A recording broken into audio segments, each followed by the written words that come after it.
क्या LP nest में cheating कर सकते हैं? जो लोग कहते हैं अगर मैं फेल हो गया एलपी नेस्ट में सो क्या होगा। हे दोस्तों, आप देख रहे हो वर्ल्ड फॉर एलपी और भाई ये वीडियो होने वाली है क्या एलपी नेस्ट कंपलसरी है, क्या अगर एलपी नेस्ट में हम फेल हो जाते हैं तो क्या होगा। ये सब चीजों के क्वेश्चन इस वीडियो में होने वाले हैं। और अगर आपने अभी तक एलपी नेस्ट नहीं दिया है ये वीडियो आपके लिए होने वाली है, या आप एलपी नेस्ट में फर्स्ट अटेम्प्ट में फेल हो चुके हो तब भी आपके लिए वीडियो है। इस वीडियो में मैं आपको एलपी नेस्ट के बारे में बताने वाला हूँ और अगर आप ये वीडियो देख लेते हो तो आपको एडमिशन प्रोसेस भी पता चल जाएगा, साथ में क्या एलपी नेस्ट देना चाहिए, कंपलसरी है या फिर बिना एलपी नेस्ट के एडमिशन नहीं हो सकता है। इन सब चीजों का आपको जवाब मिल जाएगा। तो भैया बात करते हैं अब यहाँ पे एलपी नेस्ट की। अगर आप एडमिशन लेना चाहते हो किसी भी यूनिवर्सिटी में उसका एक यहाँ पे एंट्रेंस टेस्ट होता है। आप किसी भी यूनिवर्सिटी को कंसीडर करते हो उनका खुद का एक एंट्रेंस होता है। ऐसे यहाँ पे एलपी नेस्ट का एंट्रेंस एग्जाम है जिसको आपको क्लियर करना पड़ता है कुछ कोर्सेज के लिए। अब वो कोर्सेज कौन कौन से होने वाले हैं? मास्टर्स के सारे कोर्सेज और कुछ ग्रेजुएशन कोर्सेज जैसे बीटेक एलपी नेस्ट देना पड़ेगा, बीबीए बिना एलपी नेस्ट के भी एडमिशन हो जाएगा। मींस जिनकी एलिजिबिलिटी 50% है उनमें डायरेक्टली एडमिशन हो जाता है, बट जिनकी एलिजिबिलिटी 60% है उनमें डायरेक्ट एडमिशन नहीं होते और एलपी नेस्ट देना पड़ता है। वेबसाइट पर क्लियरली मेंशन होता है क्वालिफाइंग टू एलपी नेस्ट। अब भैया एलपी नेस्ट के फ़ायदे क्या है अगर हम दे भी देते हैं? दूसरा एक क्वेश्चन आता है कि क्या जेईई मेंस से हार्ड होता है? एलपी नेस्ट दे रहा हूँ भैया, पहले जेईई मेंस दे लूँ उसके बाद ये। भाई अगर आपको मैं एक डिफरेंस बता दूँ, एलपी नेस्ट बहुत एक इजी एग्ज़ाम है क्योंकि ये एक यूनिवर्सिटी कंडक्ट करा रही है। जेईई मेंस जो होता है वो एक बहुत हार्ड एग्ज़ाम होता है, उसमें फिर बच्चों की स्ट्रेंथ भी इतनी ज़्यादा होती है, इसलिए भी वो कुछ हार्ड होता है।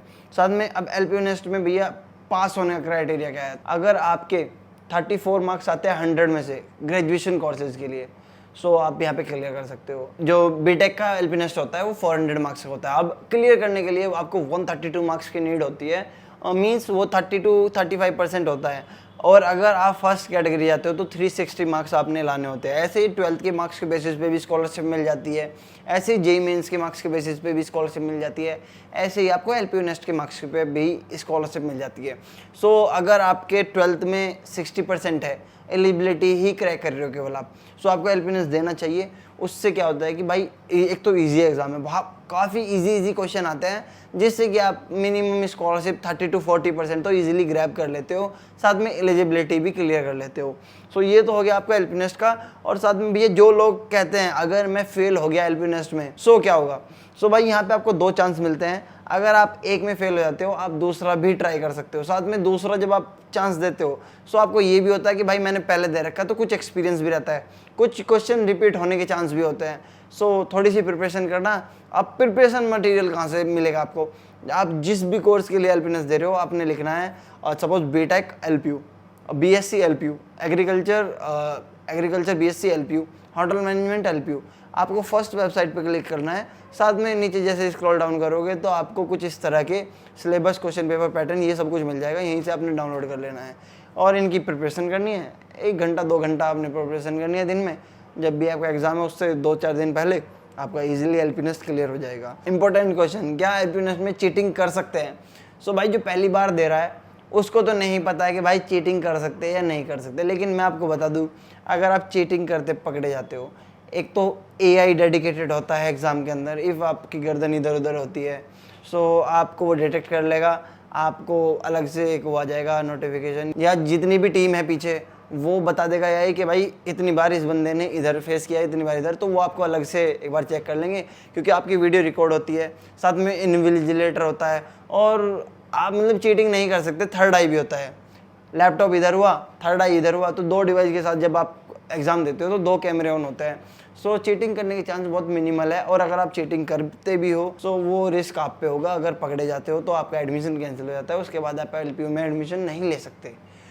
अगर आपके साथ भी कोई ऐसा केस है कि भाई चीटिंग करते हुए पकड़े गए और अब बैन हो चुके हैं आप एलपीयू से एक बार रिक्वेस्ट करो, या फिर अपना जो भी केस है आप एक बार मुझे भी बता सकते हो क्या तो मैं कुछ हेल्प कर पाऊँ उस केस में। और अगर आप एलपीयू में एडमिशन लेना चाहते हो तो 31 मई लास्ट डेट है एडमिशन्स की। जैसे बी फार्मा के एडमिशन है वो क्लोज हो चुके हैं क्योंकि सीट फुल हो चुकी है। अब उनके एलपी नेस्ट रजिस्ट्रेशन पे आ रहा है, आप फॉर्म फिल नहीं कर सकते क्योंकि अभी हमारी सीट फुल हो चुकी है।